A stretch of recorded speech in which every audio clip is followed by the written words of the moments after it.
अगर आप भी जानना चाहते हैं कनाडा में स्कूलिंग एजुकेशन की अपॉर्चुनिटी के बारे में और सपना देख रहे हैं अपने बच्चे को कनाडा में एक रेप्यूटेड स्कूल में एडमिशन करवाने का ताकि उसकी जो फ्यूचर एजुकेशन है वो वर्ल्ड क्लास इंफ्रास्ट्रक्चर में हो सके। इस वीडियो को ज़रूर लास्ट तक देखिए बिकॉज इस वीडियो में हम बात करने जा रहे हैं एडमिशन से लेके वीज़ा फाइलिंग की जो भी इंट्री केसेस हैं for a schooling visa in Canada. I am Jatin Sahni, member of CICC and a regulated Canadian immigration consultant.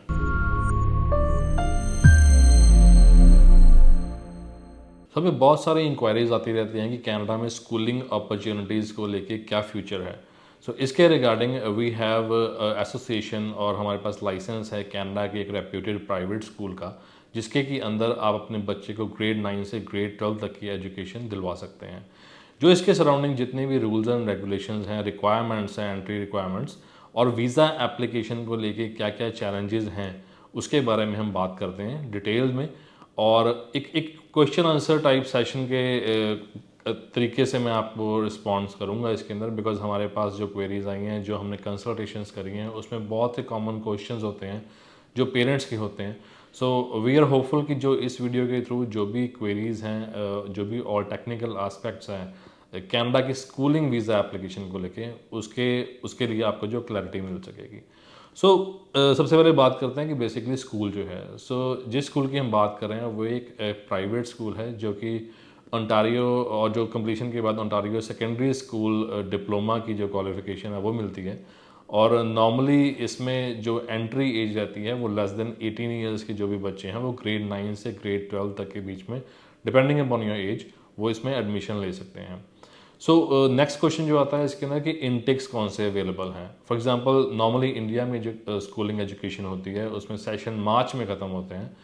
Accordingly इस पर्टिकुलर स्कूल के अंदर 4 इनटेक्स अवेलेबल रहते हैं जो कि स्टार्ट होते हैं सितंबर, नवंबर, फरवरी एंड अप्रैल में। जो ये 4 इनटेक्स हैं, आप सपोज आपके बच्चे ने मार्च में अपनी स्कूलिंग एजुकेशन कंप्लीट की है, मे बी ग्रेड 10 की। उसके बाद जो नेक्स्ट अवेलेबल इनटेक उसके लिए रहेगा वो सितंबर में अपना सेशन स्टार्ट कर सकते हैं। उसके बाद नेक्स्ट इंपॉर्टेंट क्वेश्चन जो कि पेरेंट्स हमेशा पूछते हैं कि इसमें लैंग्वेज टेस्ट की क्या रिक्वायरमेंट है, क्या किसी तरीके का आइल्स या टॉफल जैसा एग्ज़ाम वो बच्चे को देना पड़ेगा। My answer would be no, इसके अंदर ऐसी कोई भी लैंग्वेज टेस्ट की रिक्वायरमेंट नहीं है। बट आपको एक मीडियम ऑफ इंस्ट्रक्शन लेटर जो है वो अपने स्कूल से जहाँ से उन्होंने अपनी प्रीवियस क्वालिफिकेशन जिस भी लेवल में उन्होंने कंप्लीट करी है, चाहे वो ग्रेड 10 की है चाहे ग्रेड 9 की है, मीडियम ऑफ इंस्ट्रक्शन लेटर एक देनी पड़ती है जिसके अंदर की ये मेंशन किया जाता है कि फॉर द पास्ट 3 इयर्स बच्चे की जो स्कूलिंग एजुकेशन है उसका medium of instruction through out the studies उसका इंग्लिश में रहा है। विद दिस लेटर जो आइल्स है और या टॉफल जो भी लैंग्वेज टेस्ट की हम बात कर रहे हैं उससे एग्जाम्पशन मिल जाती है। एज के बारे में मैंने पहले ही आपको बता दिया कि एंट्री एज इसमें लेस देन 18 रहती है। और बात करते हैं कि इसमें एरियाज ऑफ स्टडी कौन कौन से अवेलेबल हैं। फॉर एग्जांपल इंडिया में आफ्टर ग्रेड 10 बच्चे के पास नॉन मेडिकल या मेडिकल कॉमर्स की अपॉर्चुनिटी रहती है, यानी कि जो स्पेशलाइजेशन फील्ड की हम बात कर रहे हैं। Similarly in this school as well they get the opportunity to study STEM, जिसको कि हम कहते हैं science, technology, engineering and mathematics के रिलेटेड सब्जेक्ट्स भी हैं। उसके अलावा बिजनेस एंड ह्यूमैनिटीज़ के अंदर भी बच्चा एनरोल हो सकता है और अपनी जो क्वालिफिकेशन है वो इन स्पेशलाइजेशन जो फील्ड्स हैं उनमें पूरी कर सकता है। नेक्स्ट क्वेश्चन जो है मोस्ट कॉमन क्वेश्चन कि क्या किसी तरीके की स्कॉलरशिप अवेलेबल है।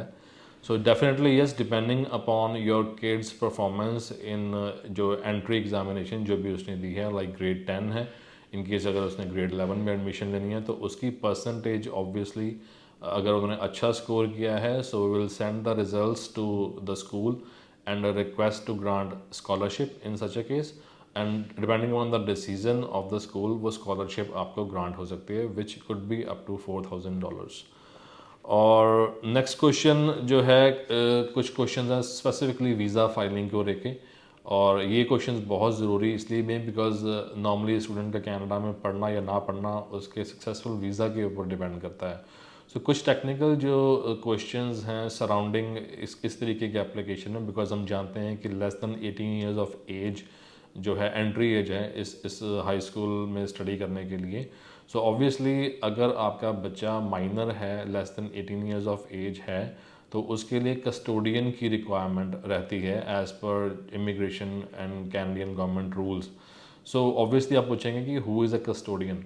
सो custodian is basically someone who is a Canadian permanent resident और अ सिटीज़न, जो कि एक तरीके से आपके बच्चे की, अगर वो कनाडा में है, सो वो उसके बिहाफ पे जो भी कोई इन्फॉर्मेशन स्कूल ने देनी है या उसकी टेक केयर के रिगार्डिंग कोई चीज़ है लोकल वहाँ पे कनाडा में, so custodian is such a person. In case अगर आपके पास अपना कोई फैमिली मेम्बर, रिलेटिव, फ्रेंड जो कि कस्टोडियन बन सकता है, अगर ऐसा कोई कनाडा में नहीं है, सो उसमें स्ट्रेस देने वाली बात नहीं है। जो ये कॉलेज है, इनके पास अपने अप्रूव्ड कस्टोडियन भी अवेलेबल हैं। कस्टोडियनशिप आप अवेल कर सकते हैं after payment of certain fees, जो कि फ़िक्स फीस है। इसमें एश्योरेंस वाली बात यह है कि जो भी कस्टोडियन है वो अप्रूव्ड हैं, उनका प्रॉपर पुलिस चेक, उनका रेफरेंस चेक सब कुछ होता है और आपको उसकी डिटेल्स भी मिल सकती हैं। और उसके अलावा हम बात करें कि ऑब्वियसली आप पूछेंगे कि कनाडा की एप्लीकेशन में नॉर्मली आपने सुना होगा स्टडी वीज़ा एप्लीकेशन में जीआईसी की रिक्वायरमेंट के बारे में आप पूछेंगे। So in this kind of application, GIC however is not mandatory, but अगर आप चाहें तो आप GIC, because these funds will obviously be in control of your kid, उसके आपके बच्चे को वहाँ पे कनाडा में जो है fixed amount of money will be routed into their account. So अगर आप चाहते हैं, however it is not mandatory but definitely recommended for the purpose of visa success के लिए अगर आप चाहें तो आप GIC डिपॉजिट कर सकते हैं, but it is not mandatory. Next question is surrounding fees payment, कि स्कूल की फ़ीस जो है वो कितनी टाइप से आप पे कर सकते हैं, लाइक उसकी फ्रिक्वेंसी क्या रहेगी। सो ऑब्वियसली आप फुल ईयर फीस भी पे कर सकते हैं एंड उसके अलावा you can also pay in installment, like half yearly installment के थ्रू भी आप पे कर सकते हैं। But from the point of view of visa success, I would suggest कि एटलीस्ट बेयर मिनिमम 6 मंथ्स की जो फ़ीस है वो आप ज़रूर पे करें।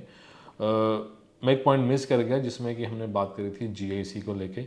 उसके अंदर डेफिनेटली जैसे मैंने कहा कि जीआईसी इज़ रिकमेंडेड। तो अगर आप जीआईसी नहीं देना चाहते हैं तो उसके लिए देयर आर सर्टेन डॉक्यूमेंट्स जो कि आपकी फाइनेंशियल सफिशेंसी को प्रूव करने के लिए एम्बेसी को देने चाहिए, जिसके अंदर कि आपकी इनकम टैक्स रिटर्न्स हैं फॉर पास्ट 3 ईयर्स, और या फिर आपके support funds like for each of the parent, mother father, दोनों अपने फंड्स, इनकम टैक्स रिटर्न्स जो हैं वो along with the visa application submission आप एम्बेसी को दे सकते हैं इन केस अगर आपने जीआईसी ट्रांसफ़र नहीं करना।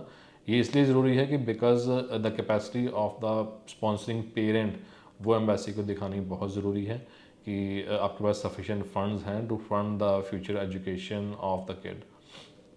उसके अलावा एक बहुत इंपॉर्टेंट क्वेश्चन जो बहुत से लोग पूछते हैं कि क्या पेरेंट्स साथ में अप्लाई कर सकते हैं विजिटर वीज़ा के। सो ऑब्वियसली ऐसा कोई रूल नहीं है जो कि पेरेंट्स को रिस्ट्रिक्ट करे कि आप विजिटर वीज़ा साथ में नहीं अप्लाई कर सकते हैं, because if a minor is travelling to Canada, so obviously you will have to obviously वहाँ पे कस्टोडियन तो देना ही पड़ता है साथ में। अगर आपका कोई कोई एक पेरेंट साथ में विजिटर वीज़ा अप्लाई करना चाहे, definitely they can apply for a visitor visa application along with kids study permit application for schooling visa.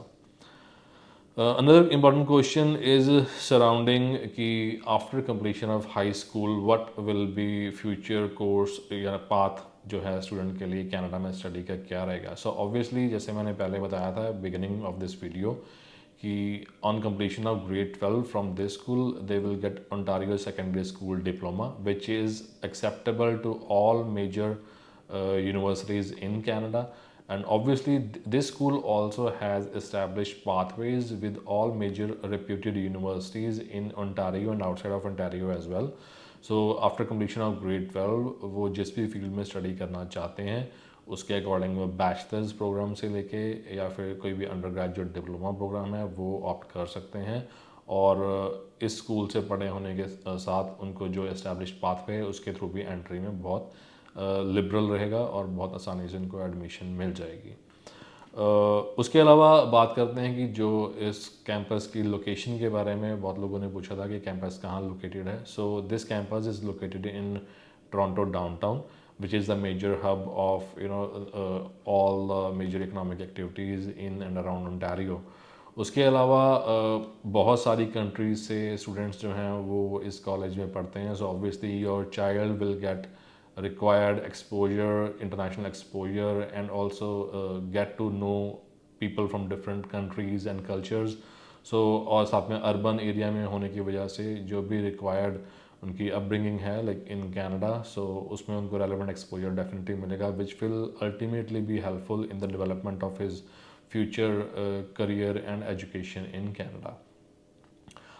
इसके रिगार्डिंग अगर आपके और भी कोई क्वेश्चंस हैं या you want to have a one to one discussion, so you can call at the given number and book a prior appointment to discuss more about Canadian schooling visa. और आपका child अगर like if they are in grade 9 और grade 10 पढ़ रहे हैं और आप चाहते हैं कि 11-12 की स्टडी वो कनाडा में पूरी करें, so obviously this is the right time. आप अभी इन चीज़ों को डिस्कस करके जो कमिंग इनटेक है सितंबर 2026, उसमें डेफिनेटली अपने बच्चे के एनरोलमेंट के लिए प्रोसेस आप स्टार्ट कर सकते हैं, but this is the right time to start all this process. So I am hopeful कि जो भी इंफॉर्मेशन इस वीडियो के थ्रू शेयर करी गई है वो डेफिनेटली आपको हेल्प करेगी to decide upon future course of action for your kids education in Canada. और अगर आपके और कोई क्वेश्चंस हैं, definitely we are more than will be more than happy to assist you in all your questions. Thank you.